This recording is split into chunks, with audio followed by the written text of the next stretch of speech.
Hello, friends. Round 23 is upon us, and the trades are flowing this week. I've currently got the one locked in, and I'm excited about it, and I think it's the best. And if you watch the Best Buys video or the podcast there, thank you for doing so, you will have kind of got the gist that I was like, oh, it just seems like he is the best centre option, and that is Beau Fermor. Helps me cover edge as well, because if you just look at, if I make the one trade there, Hosking has the bye next week.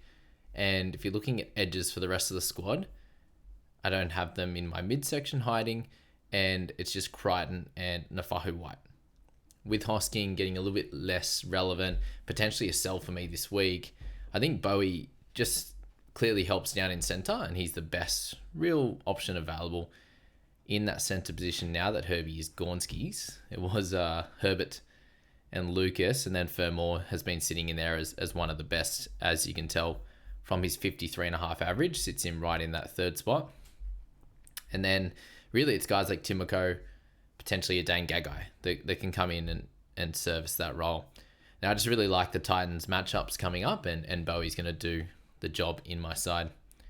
Now, King Tonga actually is like not the worst shout at the moment, and he's going to be the guy that would potentially come in if things don't work out in this side. So my couple of options this week is Hosking and Latu Fainu out. And just to show you how that could look and why I'm potentially looking at a slightly different option is that if Hosking and Latu were to go out of the side, it leaves me with 1.254 million. Now, if we're looking at price points and available guys, just to help that one out, where's the old filter? Whoops.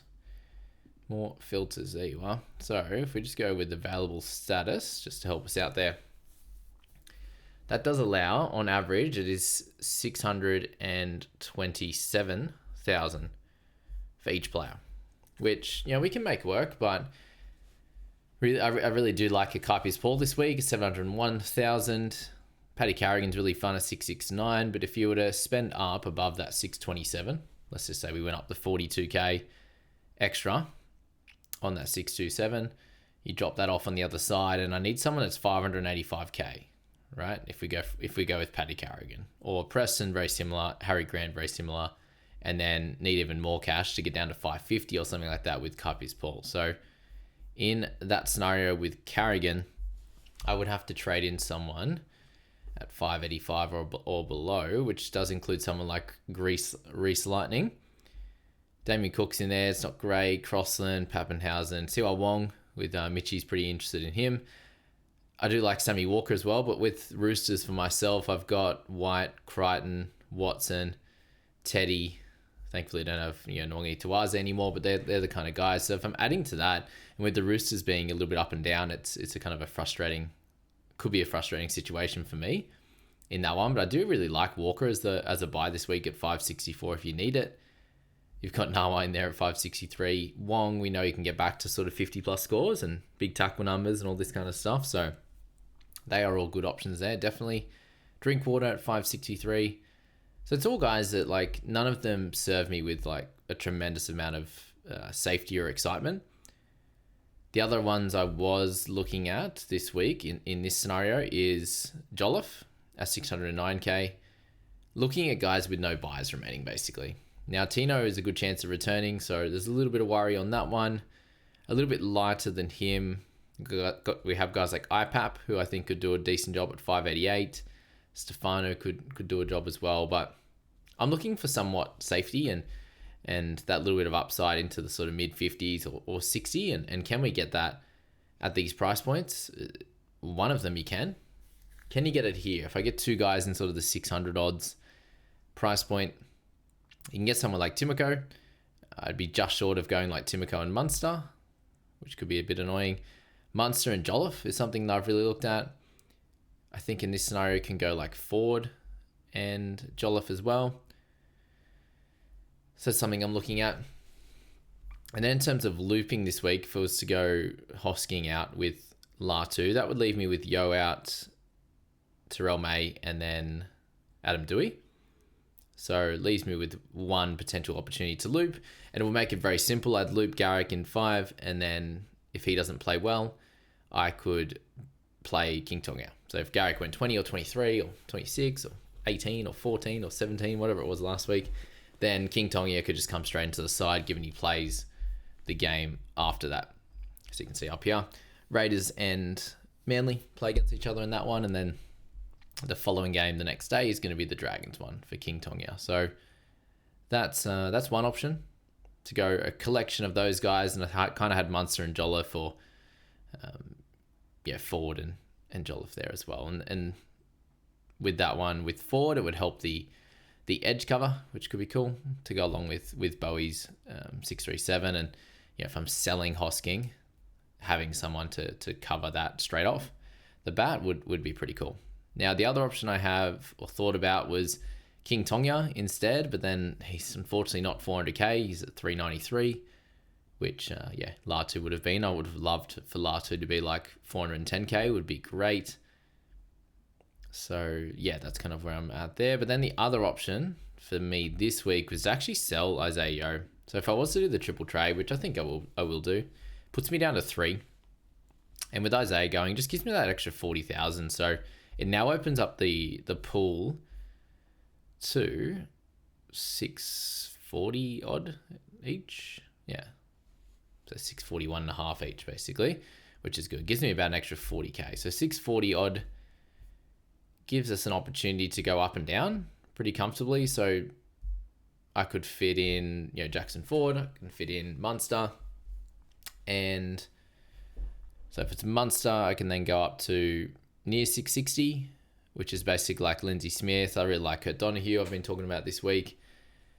Lockie in the Camilleri in the chat there just mentioned that he's gone 50 plus tackles, crazily enough, over the last 3 weeks, and you don't see that happen longer term, which I do completely agree with. But I think if he's playing the big minutes, 40 odd tackles would be pretty normal, and 100 run meters, potential for tackle breaks, offloads, attacking stats like we've seen at times as well. So he's someone that could easily do a good job for the rest of the season. Shouldn't get a rest, that type of stuff there. We could go for Ford and Donahue. I'm definitely looking at, and is a likely one at the moment. Preston, Carrigan, one of those two with a Jolliffe type of thing can work there. This range here is a little bit awkward. Carrigan and Timoko, I think is pretty close. What does that look like? Can I do that one? Or is it Preston and Timoko that works? So Carrigan doesn't work, but Preston and Timoko is pretty fun. Helps out with centre a little bit more, and more of a point of difference guy. But Carrigan wouldn't work out there. So that kind of stuff I'm looking at. And let's just have a look there. It does add, unfortunately, another Raider. So it's probably a no for that one. With Timoko there, it could be Donahue and Munster, Donahue and Jackson Ford, especially if the fish doesn't play. So there's a collection of options there that I'm personally looking at. If I do this one, I then have Hosking and Garrick playing each other. I have Turbo in there as well against Canberra. So which of those guys is better to loop is probably going to be my question there. Do you loop both outside backs? If it was the other option where I was selling Hosking, I don't have to worry about this scenario. And in this one here, if I'm trading Yo out, I'm sitting with May and Dewey that are outs. And that means centre can be looped, which helps in a way, actually. I can do it. I can double loop. That's cool. That's real cool, Stu. That's real cool. Okay, so that could be fun. I'd probably just have to play one of them then. Yeah, I'd have to play Turbo. I'd leave it as that and loop Garrick at this point. Unsure if he's going to play centre or wing at this stage. So that's cool. I forgot about Dewey in the centre region. So in the nether regions. God. Garrick and Hosking could be looped. Hosking 5, Garrick 6. That's completely normal. And then decide which one I want to take. Cool. There you go. God, I'm getting smart at this sometimes. Getting smart at this. Actually, a fun little thing, guys, just while we're here.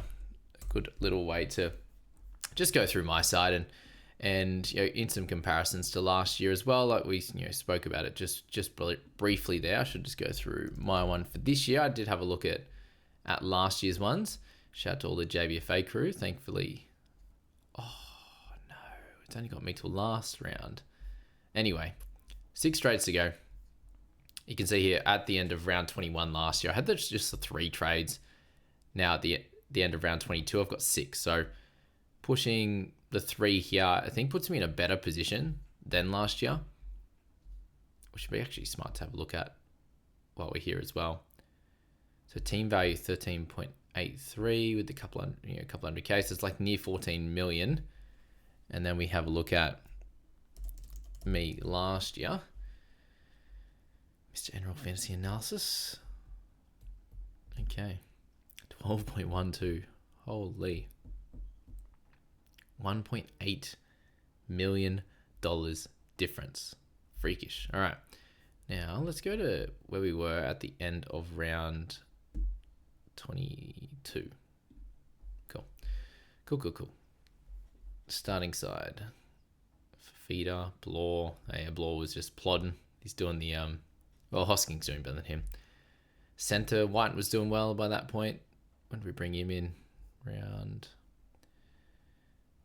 20. He was at 527. He started scoring well and then had a few lighter ones as well. Kate Lero, 318k buy. How good. Kiraz, Drinkwater, Teddy. So Starling was having some good weeks there. Garrick was solid. Wow, we bought him expensive. Galvin in emergency. Greg Marzu. Fainu. Xavier Wilson. So it looks like Twin Tigers probably had the buy. So generally the team was still pretty solid there. But if I make these 3 trades, yeah, Xavier would kind of be the LKT. Fainu was doing a solid job. So yeah, overall, like the squads were doing pretty good. We just didn't have the clear top tier mids with guys like Haas and no Terrell May at like this price. So we've got a couple of those really top guys, Haas, May, that are doing the business. We've got a couple of sort of like cheaper centers, wing fullbacks. Yeah, they were still pretty expensive. Yeah, Karaz was doing well. And a lot of like mid-range on the bench with Fainu. Galvin was still pretty expensive. Jack Ray was cheap at that point, actually. When did I buy him? 330. Yeah.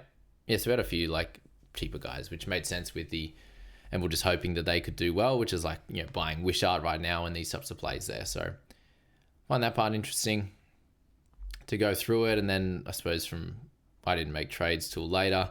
We started having some issues with injuries and guys just not performing as well, the Whitens of the world, and Greg the Leg. How long do we have him for? Yeah, bought him in the mid-range as well. And he was just okay to end the year. So, yeah, pretty interesting how it all works out. But, sitting in there at 757. Last year, we had the improvement into like 232 and then fell away in the back end of last year. So the goal here would just be to get ourselves in a nice spot where we don't have any chance, basically, unless we get absolutely hammered with injuries, of falling back from here.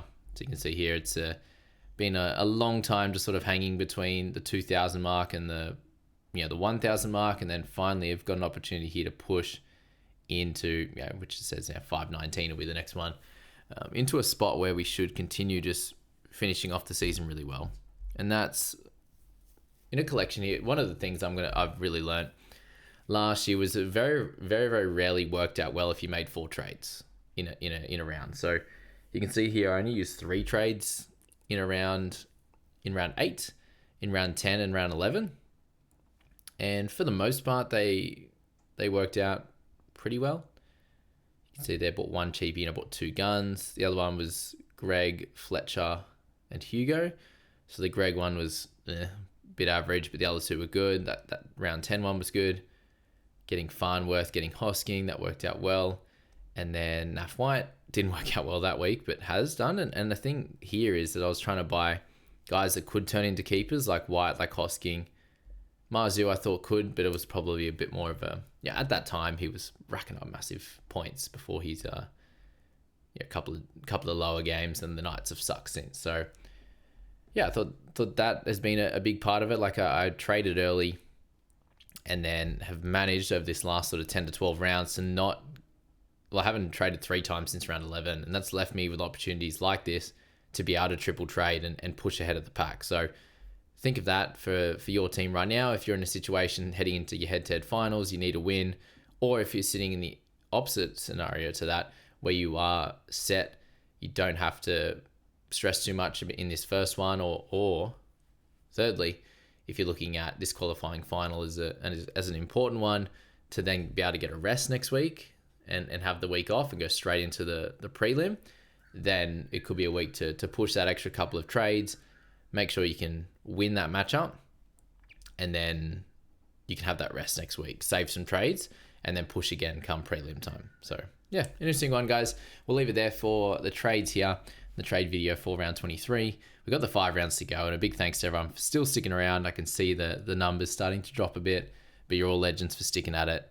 Obviously means you've got some trades left, or you just enjoy what I put out. And if you're one of those guys that has no trades, comment down below and tell me that you're still watching. Thanks so much, guys, and we'll leave it there.